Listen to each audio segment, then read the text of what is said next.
जय हिंद प्यारे दोस्तों। आप सभी का हमारे चैनल में हार्दिक स्वागत है। दोस्तों, आज की वीडियो में हम बात करेंगे Himachal Pradesh JVT entrance exam 2026 के बारे में। दोस्तों, इस वीडियो में हम आपकी एक्सपेक्टेड कट ऑफ के बारे में डिस्कस करेंगे, चाहे वो गवर्नमेंट सीट के लिए हो या फिर वो प्राइवेट सीट के लिए हो। इसके अलावा बहुत सारे क्वेश्चंस को डिस्कस करेंगे, अपने ज़िले में आपको किस तरह से सीट मिलेगी। तो दोस्तों, आपने इन सभी चीज़ों के लिए वीडियो में शुरू से लेकर एंड तक बने रहना है। हमने पूरी तरह से चीज़ों को एनालाइज़ किया है, तो मुझे लगता है आपका फ़र्ज़ है कि आप एक लाइक वीडियो को ज़रूर दें और साथ ही साथ हमारे चैनल को भी ज़रूर सब्सक्राइब करें। इसके अलावा दोस्तों, मैं आपको पहले नोटिफाई करना चाहूँगा, अगर आपको किसी भी तरह का कोई क्वेश्चन आपके माइंड में आ रहा है तो आपने मुझे मेरे व्हाट्सएप नंबर 8219699057 पे मैसेज कर देना है। साथ ही साथ मैं अपने ग्रुप का जो लिंक है वो फर्स्ट कमेंट में पिन कर दूंगा। आगे की जो भी इंफॉर्मेशन आएगी, कोई भी पीडीएफ आती है, चाहे हमारी मेरिट लिस्ट आ रही है या कोई और चीज़ आ रही है, सभी आपको उसी ग्रुप में देखने को मिल जाएंगे। इसके अलावा दोस्तों, आपने हमें इंस्टाग्राम पे भी फॉलो करना है। इंस्टाग्राम आईडी का नेम वही है जो कि हमारे चैनल का नेम है। अब देखेंगे दोस्तों, सबसे इम्पोर्टेंट चीज़ क्या है कि भाई साहब, जो हमारी एक्सपेक्टेड कट ऑफ है वो कितनी रहेगी। इन चीज़ों को कौन कौन से जो फैक्टर है वो मैटर करते हैं। First of all, level of exam, है ना। दूसरी चीज़ रहेगी टोटल नंबर ऑफ कैंडिडेट्स। तो ये जो दोनों ही चीज़ें हैं, ये मिलके डिसाइड करती है कि भाई आपकी कट ऑफ कितनी रहेगी। अगर मैं प्रीवियस ईयर की बात करूं तो प्रीवियस ईयर में क्या हुआ था, कई ऐसे भी कैंडिडेट देखने को मिले थे जिनके जनरल के 56 मार्क्स थे और उनको भी गवर्नमेंट सीट देखने को मिल गई थी। ठीक है, ऐसे भी मैंने केस देखे हुए हैं। तो आपने ये चीज़ तो दिमाग में बिठा ही लेनी है कि भाई साहब, जो जेवीटी है ना, उसमें क्या होता है, जो प्राइवेट वाले कैंडिडेट है वो कई बार सीट नहीं लेते। ठीक है, प्राइवेट वाले जो कैंडिडेट है कई बार सीट नहीं लेते क्योंकि लोगों का यही एम होता है कि हम सरकारी सीट ही लेंगे। तो इस वजह से कई बार ऐसा भी होता है कि प्राइवेट जो सीट्स है वो एंड डेट तक खाली भी रह जाती है। ठीक है, अभी मैं आपको पूरा प्रोसेस बताऊँगा। देखो, एक्चुअल में चीज़ क्या है, अगर हम बात करें एक्सपेक्टेड कट ऑफ की, तो सबसे पहले जनरल की बात कर लेंगे। अगर मैं आपको जनरल का बताऊं तो मैं आपको एक नंबर दे रहा हूं। मेरी आदत ये नहीं है कि आपको एक रेंज देने की 60 से लेकर 65। मैं ऑलरेडी आपको एक नंबर ही देता हूं कि अगर आपके उतने नंबर है तो भाई आपको 101% सरकारी सीट मिल जाएगी। ठीक है, तो मैं आपको बताऊं, अगर आपके 60 मार्क्स हैं तो 101% आपको सरकारी सीट मिल जाएगी। ठीक है, मैं आपको नंबर बता रहा हूँ, 60 मार्क्स है तो आपको सरकारी सीट मिल जाएगी। अगर आपके 62 तक मार्क्स है तो आपने बिल्कुल टेंशन फ्री रहना है, आपको अपने ही ज़िले में जो सीट है वो मिल जाएगी। जिस डाइट में आप करना चाहते हो, आपकी जो पहली प्रेफरेंस है उसी के अकॉर्डिंग आपको सीट मिल जाएगी। मैं आपको बता दूं, ये अपनी मर्जी से नहीं करते वो कि आपको कहाँ पे सीट देनी है।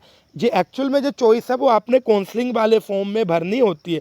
अगर आप सोचो कि मेरिट बनेगी, वो अपनी मर्जी से ही आपको सीट दे देंगे, ऐसा कदापि नहीं है। बाकायदा वो आपके साथ डिस्कस करेंगे कि आपको सीट कहाँ पे चाहिए। अगर वहाँ पे सीट खाली है तो वो आपको वहाँ पे दे देंगे, है ना। तो ये चीज़ें, इसके अलावा दोस्तों, आपकी डिस्ट्रिक्ट वाइज मेरिट नहीं बनती है। इस चीज़ को आपने दिमाग से निकाल लेना है। जो आपकी मेरिट है वो ऑल ओवर बनेगी। ठीक है, ऐसा नहीं है कि चंबा की इतनी मेरिट बनेगी, उसकी इतनी, कुल्लू की इतनी बनेगी, उन्ना की इतनी बनेगी, ऐसा बिल्कुल भी नहीं है। ठीक है, तो अगर आपके जनरल में 60 मार्क्स से 101% आपको सरकारी सीट मिलेगी।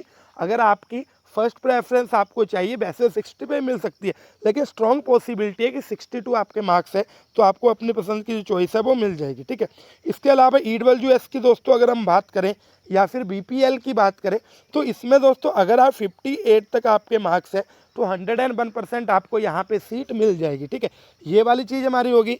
इसके अलावा जो हमारे रिजर्व कैटेगरीज है उनकी बात करेंगे। देखो, SC ST OBC, ठीक है, इसमें भी दोस्तों अगर आपके 58 तक मार्क्स है तभी आपको सरकारी सीट मिलने की पॉसिबिलिटी रहती है।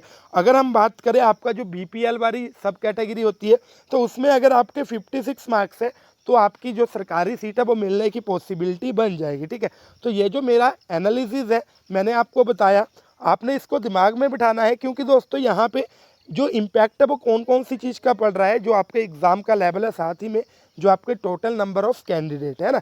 और मैं आपको ये भी बताना चाहूँगा, एक्सपेक्टेड ये कट ऑफ है। हाँ, ये बात अलग है कि हमारी जो कट ऑफ है वो ऑलवेज बिल्कुल क्लोज ही रहती है। अगर फ़र्क पड़ेगा एक आधे नंबर का वो तो पड़ता ही रहता है। ठीक है, तो ये चीज़ आपने दिमाग में बिठा लेनी है।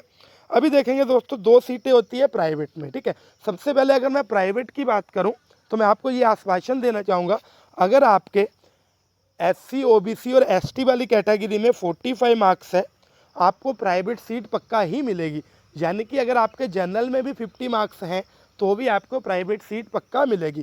कई बार ये होता है भाई साहब कि आपकी जो है सीट्स वगैरह प्राइवेट में फुल नहीं होती तो वो मेरिट को डाउन भी कर देते हो। तो ऐसे में जिन कैंडिडेट्स के रिजल्ट के नीचे फेल लिखा हुआ है उनको भी सीट मिलने की पॉसिबिलिटी रहती है। आपको ये यकीन नहीं होगा, आपका जो JBT एंट्रेंस का एग्ज़ाम है ना, जैसे अप्रैल में फॉर्म फिल हुए है ना, तो मैं आपको बता दूं इन्होंने क्या किया है, जनवरी या फरवरी को एक जो पिछले साल का 2025 वाला एंट्रेंस एग्ज़ाम हुआ था ना, उनकी लिस्ट निकाली और उसके अकॉर्डिंग क्या किया इन्होंने, जो 35 वाले हैं उनको भी प्राइवेट सीट दे दी। तो ये चीज़ आपने दिमाग में बैठा लेनी है। अब मैं दोस्तों एक चीज़ बताना चाहूँगा, जो हमारी प्राइवेट सीट्स है ना वो 2 टाइप्स की होती है। पहली होती है सब्सिडाइज, दूसरी होती है नॉन सब्सिडाइज, ठीक है। अब ऐसा नहीं है कि ये सरकारी है, मैं आपको बताना चाहूँगा इन दोनों में difference, subsidise non subsidise, private सरकारी, इनमें सिर्फ फीस का ही डिफरेंस होता है, ठीक है। तो मैं आपको बताना चाहूँगा, देखो जैसे जनरल की बात करें, अगर किसी के 54 55 मार्क्स है ना तो उनको सब्सिडाइज मिल जाएगी, इससे नीचे वाले को नॉन सब्सिडाइज मिलेगी। मैं आपको बता दूँ इसमें डिफरेंस क्या होता है, 2 साल में 20,000 का डिफरेंस यहाँ पे पड़ जाता है ना। मान लो मैं आपको एग्जांपल दे रहा हूँ, अगर हम सब्सिडाइज की बात करें, अगर उसमें जो ये आपकी फ़ीस है वो 45,000 लग रही है, ठीक है। तो जो आपकी नॉन सब्सिडाइज है उसमें 55,000 लगेगी 1 साल की, ठीक है।